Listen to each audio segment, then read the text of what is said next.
آیا تا به حال فکر کردید چطور ممکنه 19 کشور کاملا متفاوت با زبانها، فرهنگ‌ها و حتی اختلافات تاریخی بزرگ تصمیم بگیرن از یک پول واحد استفاده کنن؟ اونم تو دنیایی که حتی سر نام یک نوشیدنی مثل قهوه هم اختلافه. اینجا داستان یک اتحاد عجیب اما قدرتمند رو داریم. از ایده های جنجالی و دعواهای سیاسی گرفته تا ایونت هایی که به تولد یکی از مهمترین ارزهای جهان یعنی یورو ختم شد. توی این ویدیو قرار قدم به قدم با داستان یورو آشنا بشیم. از روزهایی که فقط یک ایده روی کاغذ بود تا وقتی که به جیب مردم اروپا راه پیدا کرد. برای اینکه بفهمیم چرا یورو به وجود اومد، باید برگردیم به دهه 50 میلادی بعد از جنگ جهانی دوم. اروپا توی اون دوران پر از خرابی و اختلاف بود. کشورها فهمیده بودند که برای جلوگیری از جنگ‌های آینده باید متحد بشن. اولین قدم‌ها برای اتحاد در سال 1957 انجام شد که چند کشور اروپایی پیمان روم رو امضا کردند و چیزی به اسم جامعه اقتصادی اروپا به وجود اومد. هدفشون هم ساده بود: تجارت آزاد و رشد اقتصادی. اما همچنان هر کشور واحد پول خودشو داشت که این خودش باعث مشکلات اقتصادی جداگانه‌ای شد. مثلا هر کشور سیاست‌های مالی و پولی خودشو داشت که باعث میشد تجارت و همکاری سخت‌تر بشه. مثلا کافیه تصور کنید برای سفر از فرانسه به آلمان باید چند بار پول خودتون عوض کنید. ایده پول واحد از کی شکل گرفت؟ توی دهه 70 میلادی بحران نفت و مشکلات اقتصادی باعث شد کشورها بفهمن که داشتن یک سیستم پولی مشترک میتونه جلوی بحران‌های بزرگ رو بگیره.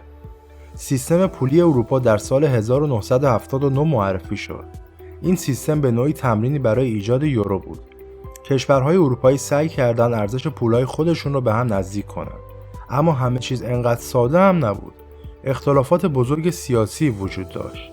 مثلا انگلیس همیشه مخالف ایده پول واحد بود و میگفت این کار آزادی ما رو میگیره. بالاخره در سال 1991 پیمان ماستریخت امضا شد. این پیمان نقطه عطفی برای تولد یورو بود. اما چطور به این نقطه رسیدیم؟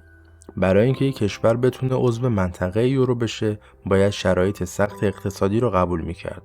مثلا بدهی ملی کم، تورم پایین و ثبات اقتصادی. در سال 1999 یورو رسما به عنوان واحد پول جدید معرفی شد، اما فقط به صورت دیجیتالی. یعنی مردم هنوز نمیتونستن اسکناس‌ها یا سکه‌های یورو رو تو دستشون بگیرن. بالاخره در 1 ژانویه 2002 اسکناس‌ها و سکه‌های یورو به صورت رسمی وارد بازار شدند.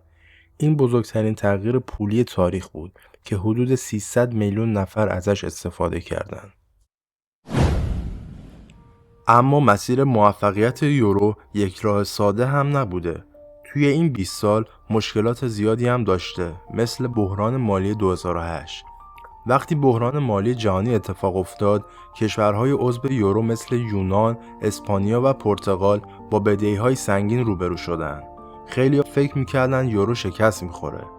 یکی از بزرگترین چالش‌های یورو خروج بریتانیا از اتحادیه اروپا بود. بریتانیا از اول هم به یورو ملحق نشده بود، اما خروجش تأثیر زیادی روی بازارها گذاشت. با این حال اتحادیه اروپا تونست بحرانها رو پشت سر بذاره و یورو همچنان یکی از قوی ترین ارزهای جهانه. امروز یورو یکی از قدرتمندترین ارزهای جهانه. الان 19 کشور عضو منطقه یورو هستن و بیش از 340 میلیون نفر از یورو استفاده میکنن. در حال حاضر یورو بعد از دلار دومین ارز پرمعامله دنیاست. اما آینده یورو چجوریه؟ آیا کشورهای جدیدی به منطقه یورو ملحق میشن یا بحرانهای جدید میتونن این اتحاد رو تهدید کنن؟ خب این بود داستان یورو، از ایده‌ای روی کاغذ تا یکی از مهمترین ارزهای جهان. یورو نه فقط یک پول بلکه نماد یک اتحاد اقتصادیه که تاریخ اروپا رو متحول کرد. به نظرتون یورو ایده موفقی بوده یا مشکلاتش بیشتر از منفعتش بوده؟ حتما نظراتتون رو توی کامنت ها برامون بنویسید.